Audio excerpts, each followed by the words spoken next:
வணக்கம், இது விஜய்ஸ் கிச்சன். இன்றைக்கி எண்ணெய் கத்திரிக்காய் குழம்பு தான் வைக்க போகிறோம். எண்ணெய் விட்டுருக்கேன், கடுகு போட்டுக்கலாம்.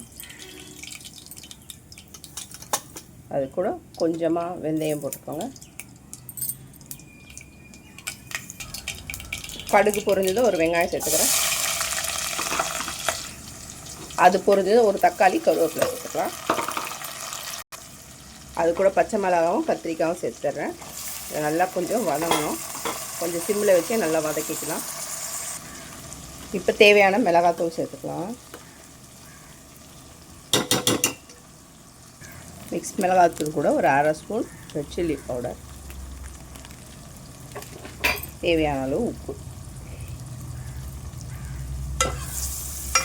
இது நல்லா வதங்கணும்.